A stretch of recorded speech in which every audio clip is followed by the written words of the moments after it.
Welcome to Breakthrough Success. I'm your host, Mark Gabberty, the content marketing expert, bringing you 5 new episodes every week where I and top-level guests teach you how to take your business to the next level and achieve your breakthrough. Hello, Breakthrough Success listeners. I just wanted you all to know before the episode actually starts, I've been working a little bit behind the scenes to give you something really special. So a while ago, I wrote my book, Content Marketing Secrets, which helps people create, promote, and optimize their content for growth and revenue. And I just put the finishing touches together to offer that for free to anyone who is interested. So if you want your free copy of Content Marketing Secrets, all you have to do is head over to markgabberty.com/book. Now, let's jump right into the episode. One of the things about SEO that a lot of people just getting started with it, one of the big things with it just seems so complicated. There just seems to be so many different steps, so many different ways to approach it. And it's such a long-term, a lot of waiting and a lot of work kind of a game until you see those results. So in this episode, we're just going to make SEO a little more simple for you so that because it could be complex even to the content marketers who are spending so many hours to their craft every single day. And we're just gonna get through a lot of that haze and make it as simple for everyone as possible. So the guest who we have for today's episode, he is the president, CEO, and part owner of SimpleTiger LLC, an SEO agency that delivers extraordinary results for its clients. He's delivered several speaking engagements on the topics of SEO and digital marketing for a variety of companies, including NCR and Comcast, and was asked to teach digital marketing to senior-level students pursuing marketing degrees at the University of South Florida. Today's guest for episode 239 of the Breakthrough Success Podcast is none other than Jeremiah Smith. Jeremiah, it is such a pleasure to have you on the show. Thank you so much, Mark. I appreciate you having me. I'm excited to be here today. Jeremiah, I'm really looking forward to this episode because SEO is just such this big, we all know it's important, but there's just so many moving parts to it. So we're going to talk about how we can make it a little more simple for all of us. But I wonder if you could give us some background first. So your company, SimpleTiger, is an SEO agency. I'm wondering if you could talk a little bit about why you got started with SimpleTiger and the more general point, SEO. Sure. Yeah. I love talking about that. I'm very passionate about this. So let's see. I have a background or previously had a background in building websites for clients. And one of the clients that I built a website for once upon a time asked me afterwards if I could just help it get in Google. They said, hey, we like the site. We want it to show up in Google. I didn't think anything of it at the time, but when they asked me to do that, I was like, that's a good question. I don't even know how to do that. So I started looking into how to getting their site to show up in Google and discovered this whole underground industry called search engine optimization. And I was blown away. I was like, oh my God, I see that there's probably a lot of value in not just showing up in Google, but strategically showing up in Google. And so I started testing my hunch and said to them, here's the deal. I want to try that. I want to do that for you guys, but I don't really know what I'm doing. So bear with me as I try to get the site into Google. And they were totally open with that. So we started just kind of going through the motions. This was back in 2006, 2007. And I started getting their site to rank well in Google for some of their target keywords. That took a few months. And they started getting lots of traffic and lots of business, the phone ringing, things like that. And after the span of about 6 months, I was able to really add some serious bottom of line revenue and profit to their business. So it was really exciting to kind of go through that. That totally changed my focus from doing website building to moving into the world of digital marketing in general with a specific focus and specialty in search engine optimization. And one of the things with search engine optimization is that it has a reputation for being something that it takes a really long time to see results. And some people think it takes several years before they see results. There are other people who are able to do it in a few months. And there's no magic, you get all the traffic from search engines overnight. That's not anything like that. But with even though there's no overnight thing, I'm sure there's a way to speed up the results a little bit. So I'm wondering if you could share with us an idea of like how we could speed up our SEO results, like speed up the amount of traffic we get from search engines and what we should be focused on.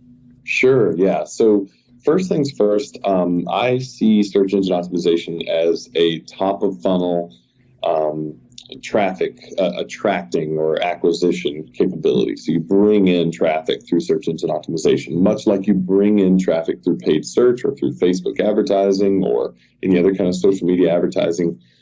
Those are all top of funnel when we're talking about inbound marketing or marketing in general.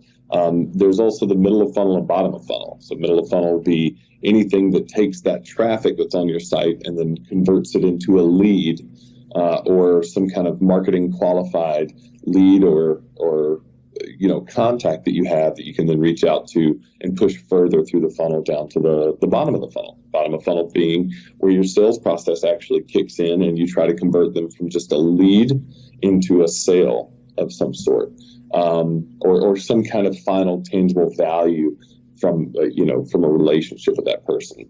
So in that regard, when I look at SEO, I think about the top of funnel nature that it has, but I also think about the speed that SEO has. And I know for a fact that SEO is kind of like the Titanic versus a cigarette boat. It's very slow, but it carries a whole lot of power and a whole lot of weight. So in regards to marketing, if speed is what you need right away, and maybe you're fresh into investing in marketing for your business, or you're really looking at stomping your foot on the gas pedal, I actually recommend almost every client that comes through start with a short period of paid search, to be honest. I know it sounds a little crazy, but I always recommend clients jump into paid search because first things first, you can prove certain keywords in paid search that might take us months to figure out from an SEO perspective, right? So, for example, let's say we do some research around a few keywords for your business right now, and we find that maybe this list of like 20 keywords is what we want to go after, is what we want to rank for organically in Google. In order to rank for those keywords, first thing we got to do is optimize your website technically so that it operates appropriately, so search engines can fully index that website. The second thing we've got to do is address all of those keywords in some form of content on the website. So we've got to have some kind of content that talks relative to those keywords. We want to be as relative as possible and as relevant as possible to those keywords. That means creating a variety of different pages. If you have 20 different keywords, that's probably going to be a good bit of content that we've got to produce on a website. That takes a lot of work and a lot of money. That could easily be 10 grand worth of work, and that could easily take a month or two to produce that amount of content. Once that content is done, we then need to not only get it indexed, which hopefully it'll be indexed quickly because your site's now technically optimized, and you're submitting that sitemap to Google, and you've got a good relationship through Google Search Console and things like that. But once that content's built and published on your site, now we have to build links to that content. And it may not take a lot of links. It may take a few links to each piece of content to get those pieces to rank for those target keywords. But that's going to take time too. We've got to do outreach. We've got to first of all, find places that we're going to build links from, and then second of all, outreach to those places and try to secure those links. So all this, as you can see, takes time. And whatever we can do to speed that up for most clients, the more we can do that, the better. So what I find is, we get 6 to 9 months into this project and we determine, oh my gosh, out of those 20 keywords that we're trying to get the client to rank for, if they're ranking for half of them, for example, 6 to 9 months in, there may only be 1 or 2 of those 10 keywords that they're ranking for that actually really drive most of their conversions and their sales. And it's going to be difficult for us to jump up in the rankings for those keywords because that's just the nature of the way things go. There's always going to be some competition for keywords. You're rarely going to find golden keywords that drive a lot of value. So what I would rather do is, instead of spending 6 to 9 months to try to learn that lesson, I'd rather spend 1 month, build a landing page or 2, launch a couple of ad campaigns at Google AdWords, run ads across those 20 keywords, plus why not another 50, 60 keywords, and see what actually gets us some conversions into a lead. And whatever gets us conversions into a lead, let's focus in on those kinds of keywords. Let's see how good those leads are. And if those kind of keywords are really good, then let's iterate on that, meaning let's now build a custom landing page for that keyword. Let's now build custom ads for those keywords, and let's see if that conversion rate goes up. My hunch is that it will, because we're delivering a more relevant experience based on that keyword query now.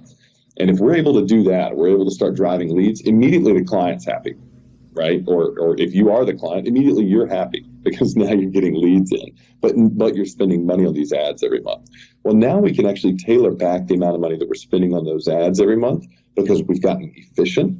So where we're spending $2 to $3 grand a month on ads and getting nothing, we're now spending $2 to $3 grand a month on ads and getting a lot of leads pouring in, to the point where we can actually reduce that probably to $1,500 a month on ads or something along those lines, and start putting that money into actually developing content and building links that are going to help your pages organically rank for those keywords that are converting really well.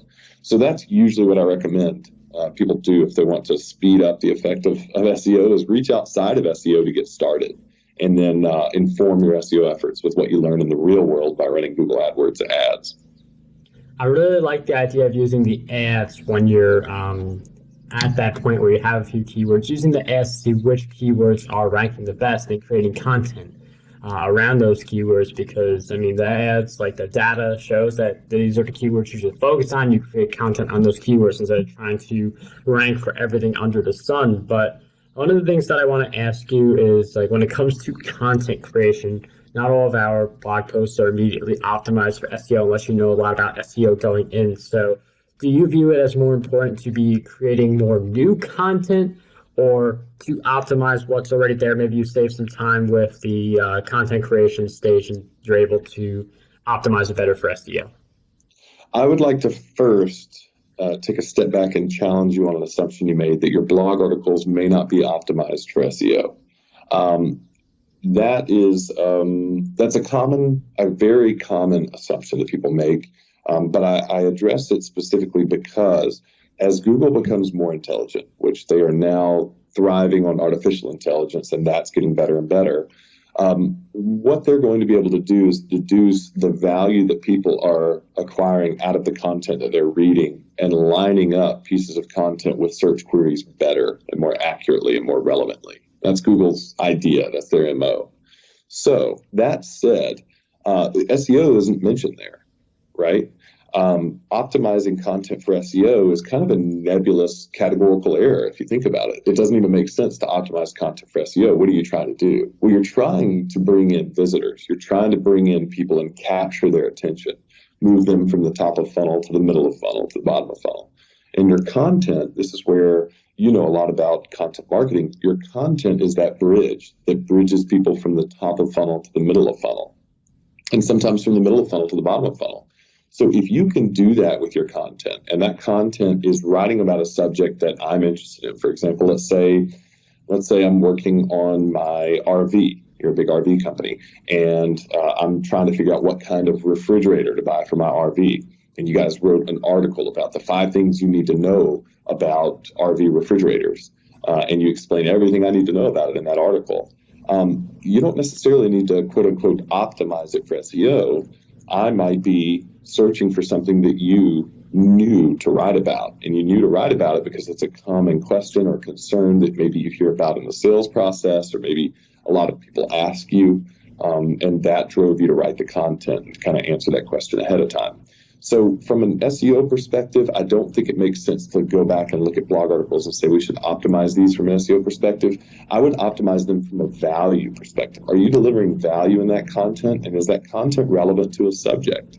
If that content's relevant to a subject, but your title is clever and doesn't hint at the subject at all, doesn't even get to the subject, then that needs to be optimized. But that's going to be optimized so that the person clicking that title or reading that title understands what they're going to get when they read the article. You know, people read headlines of newspapers and they immediately know what they're going to get when they pick up that newspaper. The headline is very clear. It's never like some clever quip that is just completely nebulous. You know what I mean? So long as our content, our headlines, our titles, things like that are relevant, are clear, as opposed to being clever, I think that you'll do really well at driving clicks and at driving people into that piece of content. And then it's up to you to deliver value on that piece of content.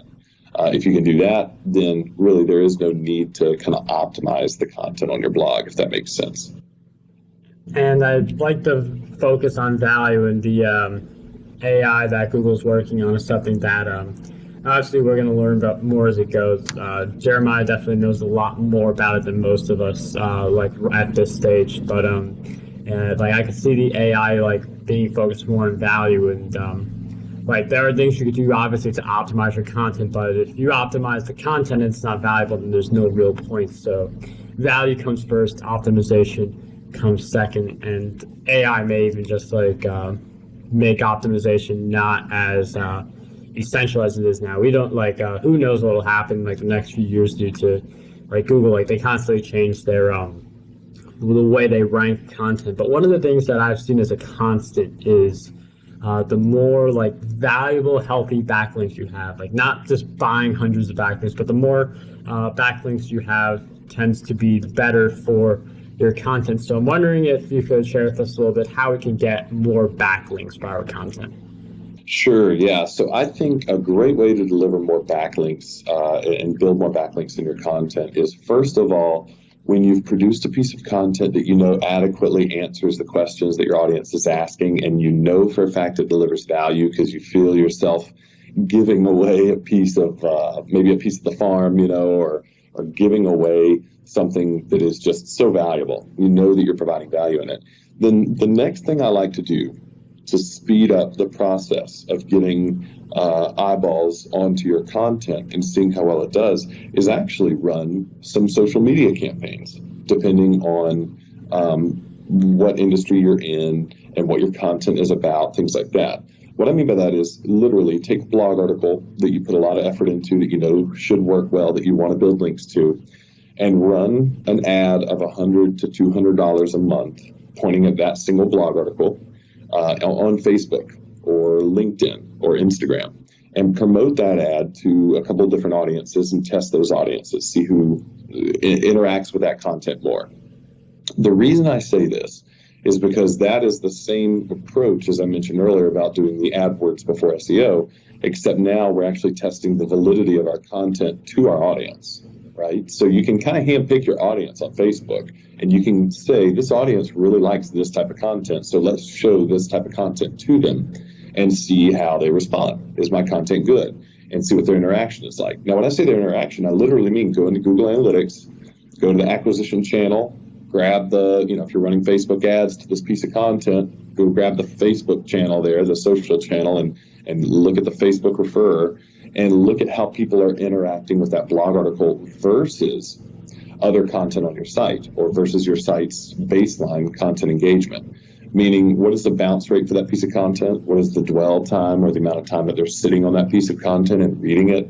Are they clicking through any calls to action in that piece of content? Are they getting any kind of conversions into a lead or an email subscription or anything like that? Are people liking it? Are they sharing it? Are they commenting on it? Things like that. So if you can see that there's an increased amount of engagement on that piece of content, this is what's exciting. Part of Google's artificial intelligence algorithmic updates include trumping their old algorithmic elements of link building with user engagement signals. Now, this is a huge deal. So if you're listening to this and you're not too familiar with SEO, or you're just kind of getting into it, or you're very familiar with it, you think that links are the single most important thing you can do in SEO, that has been true for easily 15, 20 years. Links were the single most important thing you could do. Nowadays, like in the past couple of months, actually, it's not quite as true anymore. Links are kind of secondary to user engagement signals. User engagement signals are things that I mentioned earlier about bounce rates, dwell time, click-throughs, page views, things like that, where people are actively engaged with your content. And Google is monitoring that because they have, the hottest browser, Google Chrome, so they're monitoring people's user engagement. A lot of people have Google Analytics installed. I'm sure they're using Google Analytics to monitor that. And they're also using clickstream data through not just their browser, but other clickstream data providers. So through all of that, Google is able to quickly deduce good content based on how users are engaging with that content. So if you can spike that algorithm with your Facebook, or at least test that algorithm and your content effectiveness with your Facebook ads pointed at promoting your content, then you start off by driving traffic to that content to see if they're going to engage with it well. If they engage with it well, you're going to win. The next thing that's likely going to happen is it's going to be easier for you to get links from anyone in that audience who actually has influence and capability of building links, maybe to their own blog or something like that. But regardless, that's going to help you rank. And then the next step after that, in my opinion, is to start a traditional PR outreach approach, but do it, of course, online, digitally in this new age here, and reach out to bloggers, reach out to industry publications, and let them know about this piece of content you've created and see if they will feature it. You can even do that beforehand, find out if there is a piece of content that they would like to talk about, or pitch a few different ideas and see what PR outlets are interested in hearing about, and then produce a piece of content around that, and then follow that same process. But that's pretty much my approach and SimpleTiger's approach to building links and doing the next steps after you produce content. And I really like the focus on the engagement, and that's definitely a new change that I haven't really heard about as much. I mean, link building is still important, but definitely not as important as the engagement. And that's just not just from an SEO standpoint. That's also important from an overall experience standpoint that you provide your visitors with when they're on your blog, they're on your channel, they're on your podcast. So like the experience is something that's really important. And one of the things I want to also address is that some people, I feel like their SEO, they're not getting too many results from it. So I'm wondering, what do you believe holds most people back from getting these really good transformations from SEO? So I think this may sound kind of sad, but I think back in 2006, 2007, SEO was king of the hill at driving traffic, at driving conversions, driving sales, things like that. I think over time it's gotten significantly more difficult to continue doing the same kinds of things we used to do with SEO. I think that marketers have worn out search engine optimization. Talk about being nebulous and abstract.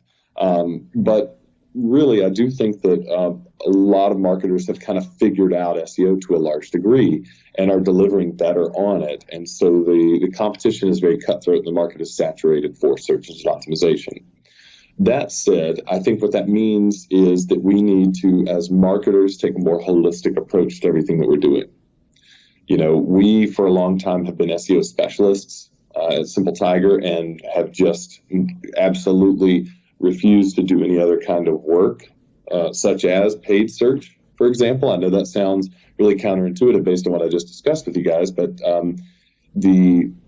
before, what we have been doing for the longest time is anytime anyone came through and we saw that they needed some paid search work first in order to establish some keyword baselines and things like that, we actually referred them out to an agency that specializes in paid search. And for the longest time, that's really worked well. And I mean, it still kind of does work well for us to do that, except that we realize that the problem there is that now clients or businesses aren't wanting to go to 5, 6, 7 different agencies for all the different services that they need completed.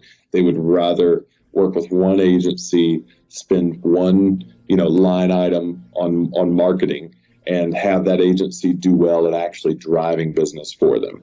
And so what we're trying to do now is kind of open up our solution into a more holistic approach with deep roots in SEO, because I do see it as the single hardest marketing channel you could dive into. But once we've conquered that, it's so much easier for us to kind of look at paid search. And we don't want to be the best paid search guys in town or anything like that, but we do want to help clients drive paid search, and then help clients run Facebook ads to promote their content, and then help clients do email lead capture and things like that.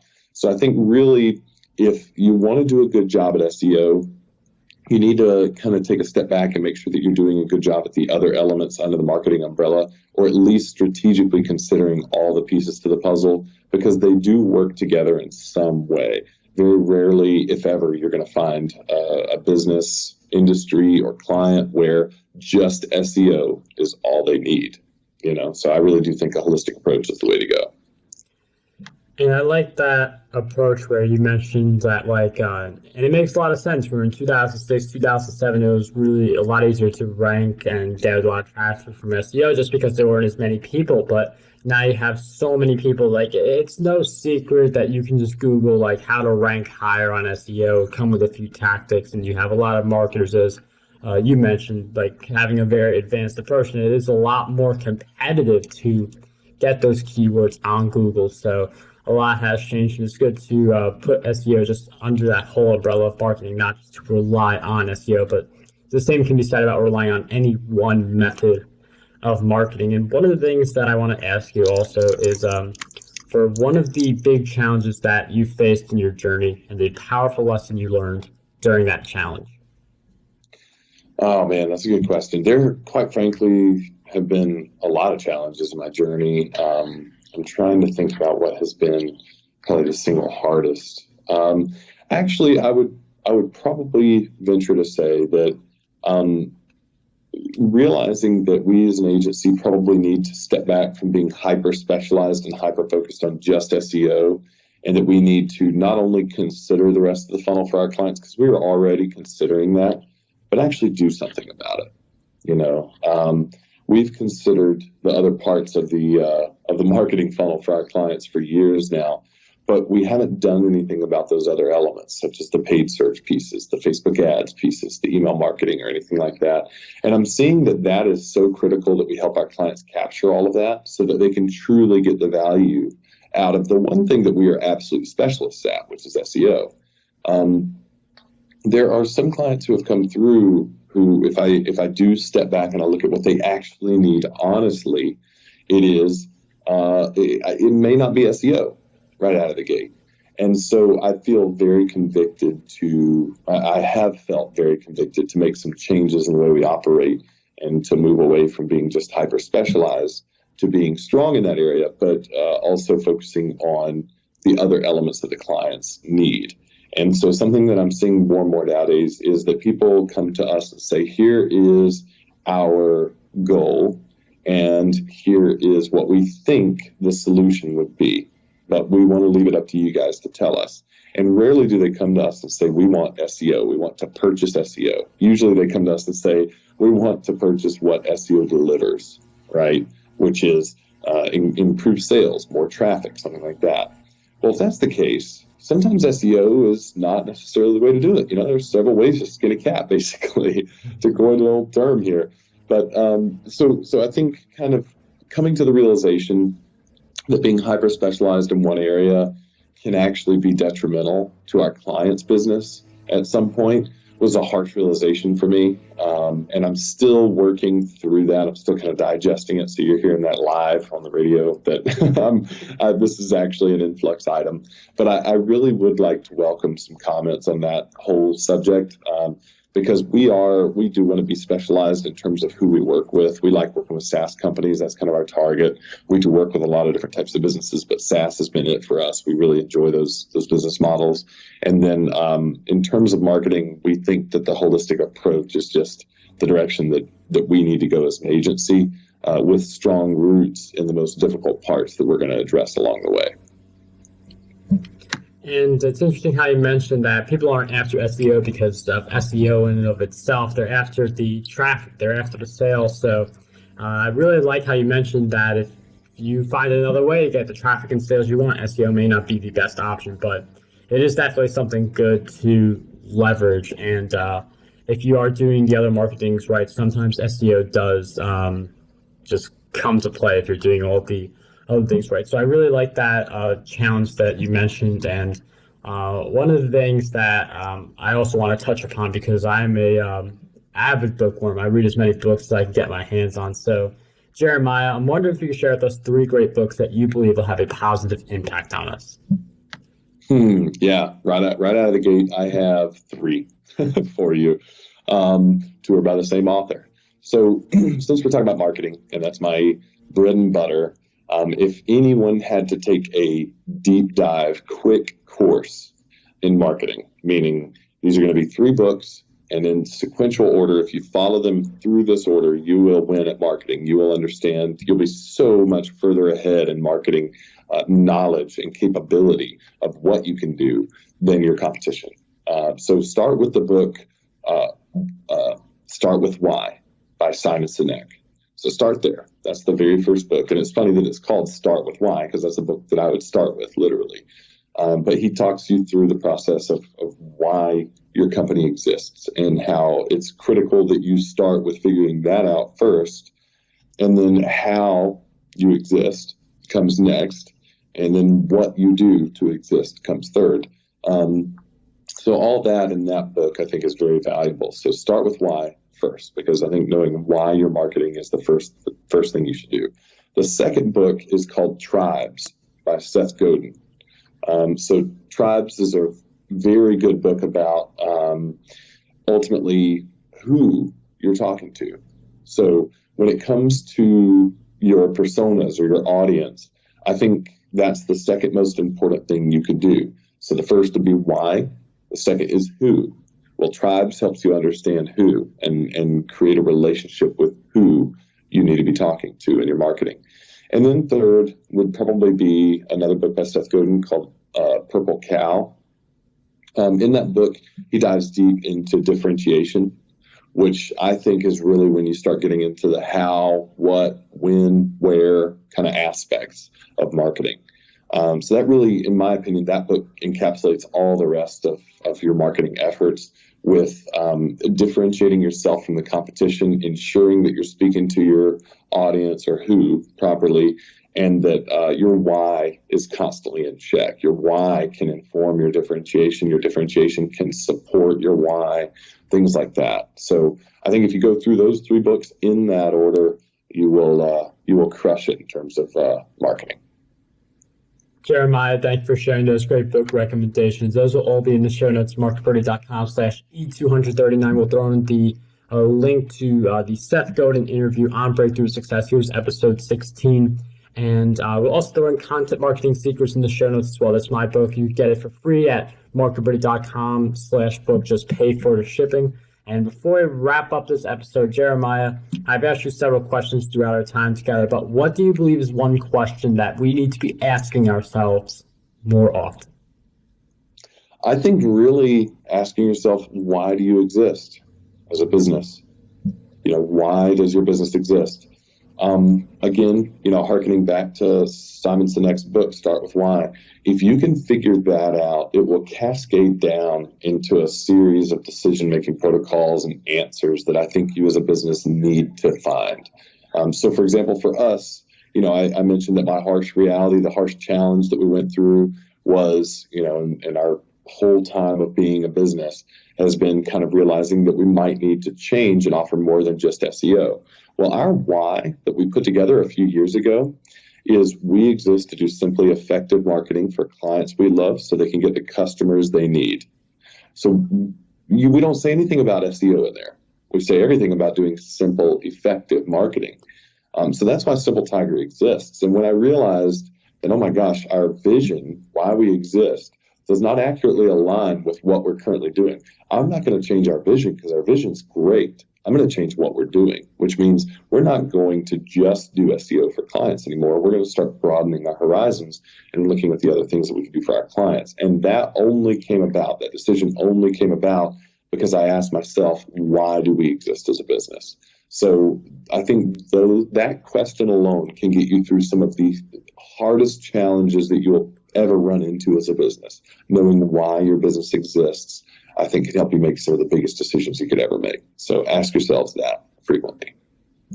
Jeremiah, thank you for sharing with us that great question, all of your great insights throughout our time together. If you guys want to learn more about Jeremiah, you can head over to SimpleTiger.com.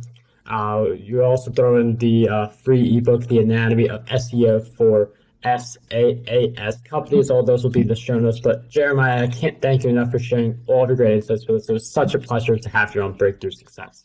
Hey, Mark, thank you so much for the talk today. I hope I've helped provide a little value to your listeners, and I really am honored to be on the show. So thank you so much for having me.